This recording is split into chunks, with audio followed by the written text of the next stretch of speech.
గతించిన నెలంతా ఆయన రెక్కల చాటున వల్ల కాపాడి భద్రపరిచి క్షేమాన్నిచ్చి మరొక నెలలో మళ్ళీ ప్రవేశపెట్టాడు కదా. ఆయన ప్రేమను జ్ఞాపకం చేసుకుందామా? ఈ నెలలో, పోయిన నెలలో మరి ఎంతో భయంకరమైన తుఫాన్లు, వర్షాలు, ఎలాంటి పరిస్థితులు ఎదురైనప్పటికీ మనల్ని అయితే తన అరచేతుల్లో చెప్పుకొని తన కౌగిటిన దాచి మనల్ని రక్షించిన, సంరక్షించిన గొప్ప దేవునికి కృతజ్ఞతాస్తుతులు చెల్లించుకుందాం. అయ్యా, గతించిన నెలంతా రెక్కల చాటున నన్ను కాపాడేవయ్యా, నన్ను భద్రపరిచేవయ్యా, నా క్షేమాన్ని ఇచ్చేవయ్యా, నాకు ప్రభువాన్ని కాపుదలు ఇచ్చేవయ్యా. ఇదిగో నీ కృతజ్ఞతాస్తుతులు చెల్లిస్తున్నానయ్యా. నా పూర్ణ హృదయంతో నీ సన్నిధిలో నేను గణపరుస్తున్నానయ్యా, నేను ఆరాధిస్తున్నానయ్యా, నేను కీర్తిస్తున్నానయ్యా. అయ్యా, మా వెండి బంగారాన్ని మీరు అడగలేదు కానీ మా విరిగి నలిగిన హృదయాన్ని కదా మీరు అడుగుతా ఉన్నారు. అయ్యా, మా పూర్ణ హృదయంతో ఈ సన్నిధిలో నేను స్తుతించే కృపను మీరు మాకు దయచేయండి. అయ్యా, మమ్మల్ని విడిచిపెట్టే దేవుడు కాదని, రోజు దేవుడు కాదని, నీ రెక్కల చాటు మాకు ఆశ్రయం దయచేస్తున్న దేవుడు అని అయ్యా మేము తలచుకొని నువ్వు చేసిన ఉపకారాలను జ్ఞాపకం చేసుకుంటూ నీ కృతజ్ఞతాస్తుతులు చెల్లించిన మాకు నేర్పించయ్యా. పెదవులతో కాదయ్యా, విరిగి నలిగిన హృదయముతో, యథార్థమైన హృదయముతో అయ్యా నీ సన్నిధిలో మేము ప్రార్థించేవారిగా ఉండడానికి సహాయం చేయవాలి తండ్రి. అయ్యా, నేను దొడ్డు పెట్టేవారిగా మేము ఉన్నామయ్యా. అనేక సార్లు మా కన్నీరు తుడిచిన దేవుడవు, మా బాధలో నుంచి, మా శ్రమలో నుంచి, మా ఇబ్బందుల్లో నుంచి విడిపించి అనేకమైన ఆశీర్వాదాలతో మమ్మల్ని నింపిన దేవా, నీకేమి చివరిలో మేము తీర్చగలమయ్యా. ఇక ఆయుష్కరమైన నా జీవితంలో దయతో నన్ను క్షమించండి, నన్ను విడిపించండి ప్రభు. ప్రార్థన చేద్దామా? ఈ ఆలోచనలు జ్ఞాపకం చేసుకో. దేవుడికి ఇష్టం లేని ఆలోచనలు, ఏ ఆలోచనలు అయితే మనం కలిగి ఉన్నామో దాన్ని బట్టి మనం సరి చేసుకుందాం, సరిదిద్దుకుందాం. ప్రభు, నన్ను క్షమించు అయ్యా. నన్ను విడిచిపెట్టే దేవుడు కాదయ్యా, నన్ను త్రోసి వేసే దేవుడు కాదయ్యా. అయ్యా, కంటికి రెప్పలాగా కాపాడుతున్న దేవా, నీకు లెక్కలేని స్తోత్రం చెల్లిస్తా ఉన్నాం అయ్యా. నా కొరకు నిరంతరంలో చిందించిన దేవుడు, నా కొరకు అనేకమైన దెబ్బలు తిన్న దేవుడు, నా కొరకు సిలువలో ప్రభు వేలాడిన దేవుడవు కదా. ఇప్పుడు నేను చెల్లించడానికి ఉన్నానా? నేను భక్తి కలిగేదానిగా ఉన్నానా? నేను దొరికి పెట్టేదానిగా ఉన్నానా? ఒకసారి ఆలోచన చేద్దామా? ఒక్కసారి గ్రహించుకుందామా? ఆయన సన్నిధిలో హృదయాన్ని తెరుద్దామా? ఆయన ముఖంలో చూడగలుగుతున్నావా? ఆయన ముఖంలో ఎప్పుడైతే నువ్వు చూస్తావో ఇటువంటి రహస్య పాపాలు కనబడతాయని వాక్యం చదివిస్తా ఉంది కదా. దేవాన్ని వైపు చూపు మనం నేర్పించు. ఇంకా మా చేతులతో నీ వైపు చాపుతున్నామయ్యా, మా చేతులు నీ వైపు ఎత్తుతున్నామయ్యా. మా చేతులు పరిశుభ్రంగానే ఉన్నాయా? మా చేతులు రక్తముతో నిండి ఉన్నాయో పరిశుభ్రం చేసుకునే వారిగా మనం ఉన్నామా? దేవా, నా చేతులు పరిశుభ్రంగానే ఉన్నాయా? నీ చేతులు సన్నిధిలో నా చేతులు నేను ఆరాధిస్తున్నాను కానీ నా హృదయం పరిశుద్ధంగానే ఉన్నా, నా కాళ్ళు పరిశుద్ధంగానే ఉన్నాయా? నా చేతులు, నా నోరు, నా నాలుక, నా కనులు, నా చెవులు పరిశుద్ధంగానే ఉన్నాయా? ఒక్కసారి పరిశీలన చేసుకుంటావా? సరి చేసుకుంటావా? ఒప్పుకుంటావా దేవుని సన్నిధిలో? అయ్యా, నీకు ఇష్టం లేని జీవితం నాలో ఉందయ్యా, క్షమించు, నన్ను సరి చేయండి, ఈ పాత్రగా నన్ను వాడుకోండి అయ్యా. నన్ను నిలబెట్టండి ప్రభా. నన్ను విడిచిపెట్టే దేవుడు కాదయ్యా, నన్ను త్రోసివేసే దేవుడు కాదు కదా.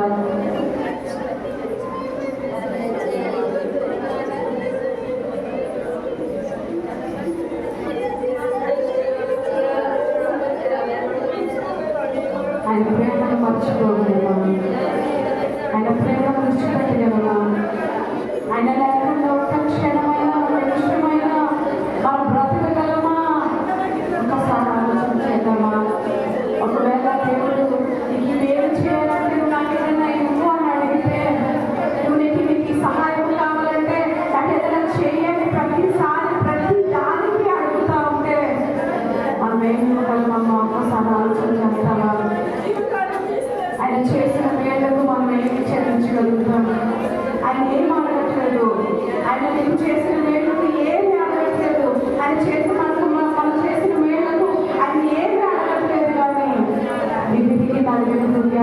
చెప్తా ఉన్నాడు. ఇస్తావా? ఎప్పుడు జ్ఞానాన్ని చేస్తావా? ఎప్పుడు జ్ఞానాన్ని వైపు పూర్తిగా చెప్పగలుగుతావా? అయ్యా నీకు ఇష్టమైన జీవితం నాకు ఉండాలయ్యా. నేను తప్పు పెట్టేదానిగా నేను ఉండొద్దయ్యా. అయ్యా రోజులో అయ్యా నిన్ను సిలువకి అప్పు చెప్పారని, అయ్యా నిన్ను గాయాలు పాలు చేశారని, నీ ముఖం మీద ఉప్పు వేశారని, అయ్యా నిన్ను కొరడాలతో కొట్టారని, రక్తము మరి చిందిందని ఎంతగానో దుఃఖపడుతూ ఉంటారు. కానీ ఇప్పటికీ నేను గాయాలు రేపేదానిగా నేను ఉన్నానయ్యా. ఇప్పటికీ నేను కొట్టేదానిగా నేను ఉన్నానయ్యా. ఇప్పటికీ ఇదిగో నీకు తలలో మొల కిరీటం దించేదానిగా నేను ఉన్నాయా. నా చెడ్డ ఆలోచనలు బట్టి ఇదిగో నీ చేతుల్లో మేకలు దించేదానిగా నేను ఉన్నానయ్యా. నా చెడ్డ చేతి పనులు బట్టి ఒక్కసారి ఆలోచన చేస్తావా? ఇంకా ఆయన గాయాలు రేపే వారిగా మనం ఉంటున్నామా? ఆయన మన ప్రాణంగా మనం ఉండేవారిగా ఉంటున్నామా? మన జీవం ఆయనే కదా. ఆయన అంటున్నాడు కదా, నేనే సత్యము జీవమునై ఉన్నానని. నమ్ముతున్నావా? ఆయన కొరకు నిలబడగలుగుతున్నావా? నన్ను కడిగయ్యాను చెప్తావా? హృదయపూర్వకంగా పేదయ్యాను కదా, నన్ను నిలువెల్లా కడిగయ్యా. నా పాదాలు ఒకటే కాదు, నన్ను నిలువెల్లా కడుగు అని చెప్తా ఉన్నాను కదా. నువ్వు చెప్తావా అదే మాట? దేవా మరలా నన్ను కడిగయ్యా. ఈ పరిశుద్ధమైన రక్తంతో నన్ను కడిగయ్యా. ఈ పవిత్రమైన హస్తంతో నన్ను కడిగయ్యా. నన్ను పరిశుద్ధపరిచేయ్యా. అపవిత్రంగా యోగ్యమైన వ్యక్తిగా రాక్షసుల చేపట్టేదానిగా ఉండొద్దయ్యా. అయ్యా నేను చేసేవన్నీ చేసి లోకానుసారంగా జీవించి లోకంలో ఉన్నవన్నీ చేసి ఇప్పుడు నీ సన్నిధిలోకి వచ్చి నేను రొట్టెలో రాక్షసుల చేపట్టేదానిగా నన్ను ఉండనివ్వద్దు.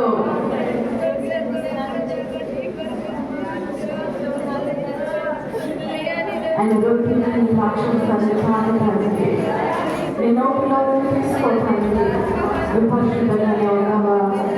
అబద్ధాలు ఆడుతూ మోసకరమైన జీవితాన్ని జీవిస్తూ చెడ్డ ఆలోచనలు ఆలోచిస్తూ చెడ్డ పనులు చేస్తూ చెడ్డ నడవడిక నడుస్తూ గొడవలు ఆడుతూ అసూయపడుతూ తన పెంచుకుంటూ ద్వేషాన్ని పెంచుకుంటూ ఆయన సన్నిధిలోకి వచ్చి ద్రాక్షాన్ని పట్టుకుంటున్నావేమో.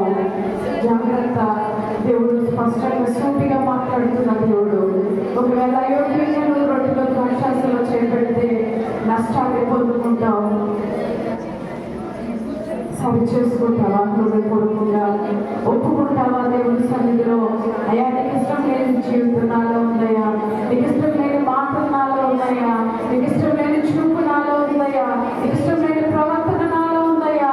నన్ను క్షమించయ్యా చెప్తావా దేవుడి సన్నిధిలో? అది సరి చేయండి.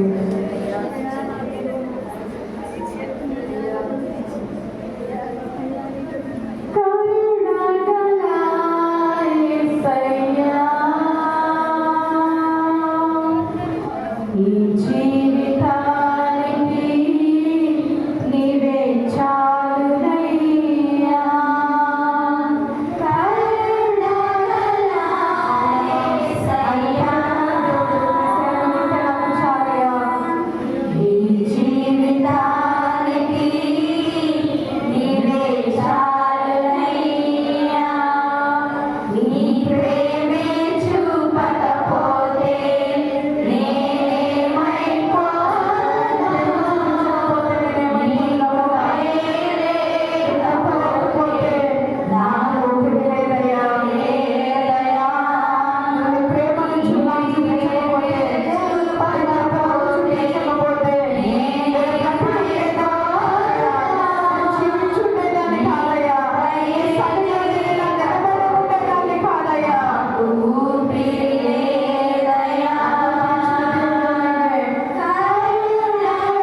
కొన్ని పరిస్థితులు మన దగ్గర ఎదురొచ్చినప్పుడు మనం క్షేమంగా ఉన్నామంటే ఆయన చూపించిన కృపే కదా.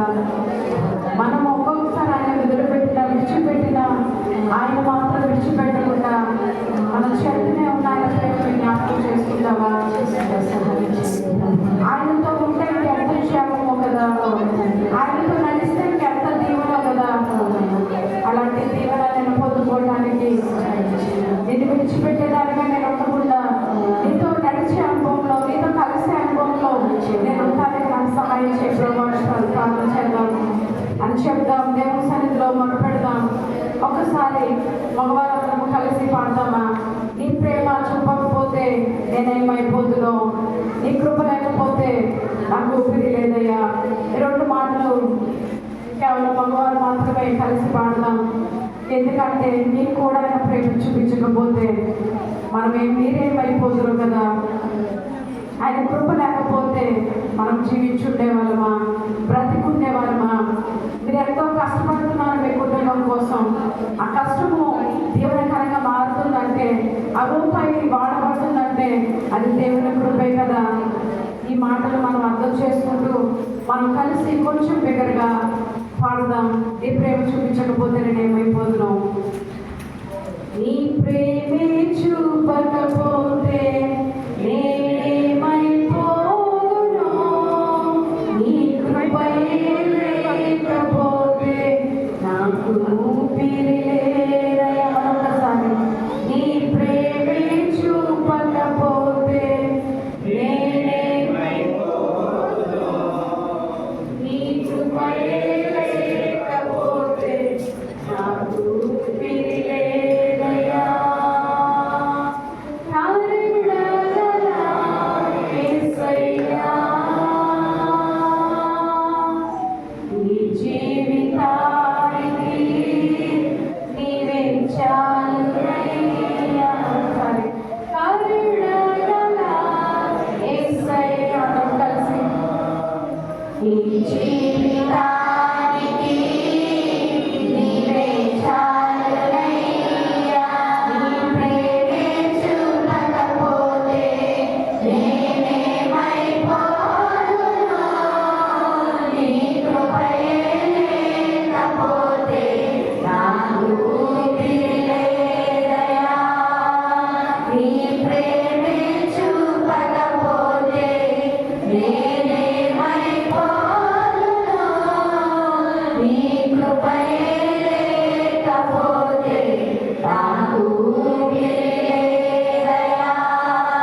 ప్రాణం విడకపోతే, మా కొరకు రక్తం చిందించకపోతే అయ్యా మేమేమైపోతామో కదా. మా శ్రమలో, మా కష్టంలో, భయంకరమైన వర్షాల్లో ఎంతో మంది కొట్టుకుపోయేవారుగా ఉన్నారు. ఇల్లు లేక, నీడ లేక ఎంతో అవస్థలు పడేవారు ఎంతో మంది ఉన్నప్పటికీ సజీవమైన రెక్కలు చాటున సన్నిధిలో నిలబడి ఉంటానికి ఆయన చూపించిన ప్రేమే కదా, ఆయన చూపించిన జాలే కదా. ఆయన ప్రేమను అర్థం చేసుకోగలుగుతున్నావా? ఆయన జాలిని అర్థం చేసుకోగలుగుతున్నావా? ఆయన విడిచిపెట్టి ఉండటానికి ఇష్టపడుతున్నావా? ఆయనతో కలిసి ఉండటానికి ఇష్టపడుతున్నావా? ఆయన గాయాలు ఇంకా రేపేదానిగా ఉంటున్నావా? ఆయన ఇంకా దుఃఖ పెట్టేదానిగా ఉంటున్నావా? ఆయన ప్రేమ చూపిస్తున్నాడు కాబట్టి దేవుడు మనకి ఇక్కడ మంచి వాతావరణాన్ని ఇచ్చాడు కదా. ఎంతో మంది ఎన్నో శ్రమల్లో తల్లి బిడ్డ కాక ఉండటానికి నీడ లేక, తినటానికి తిండి లేక ఎంతమంది ఇబ్బంది పడుతున్నారు కదా. అలాంటి స్థితిలో దేవుడు మనల్ని ఉంచుకున్నా తన ప్రేమను మనపై చూపిస్తున్నాడు. ఆయనకి ఏమి చెల్లించగలుగుతున్నాం? కనీసం పూర్వకంగా ఆయన సన్నిధిలో స్థుతించగలుగుతున్నామా? నీ నోటి మాటల్లో ఆయన చేతులుగా అప్పుడు చెప్పగలుగుతున్నామా? నా ఆలోచన కాదయా, నీ ఆలోచన జీవితంలో జరిగించు. నా ఆలోచన ప్రకారం వెళ్తే, నా ఇష్ట ప్రకారం వెళ్తే అంతకు నష్టమే వస్తుంది కానీ మేలు కలగదు కదా. నీ ప్రేమను అర్థం చేసుకోవడం మాకు నేర్పించు. మమ్మల్ని పరిశుద్ధ ప్రభువాన్ని మనలో తెరిచి హృదయపూర్వకంగా ప్రార్థన చేద్దాం.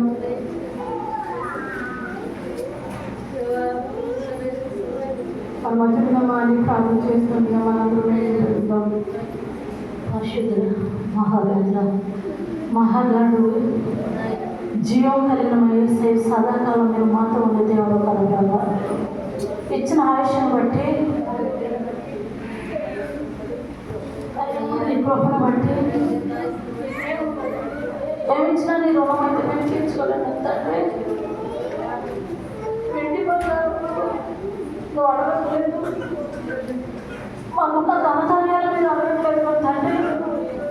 హృదయాన్ని మీరు అడుగుతున్నారు కదా ప్రభావ. పదవాలని, ఆదివారమని మిమ్మల్ని కలుసుకోవాలని అయ్యా మేము సన్నిధికి వచ్చాము తండ్రి. మేము మా పక్షం ఉన్న తండ్రి, ఎర్రవేళ తోడుకున్న తండ్రి. మేమైతే ప్రభావ సంతోషంగా ప్రేమతో ప్రేమించేవాళ్ళం తండ్రి. మీరైతే ప్రభావ పాపిన నా కొరకు అయ్యా మీ శిలువను మోస్తూ మా భారాన్ని భరించి తండ్రి అయ్యా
అందరూ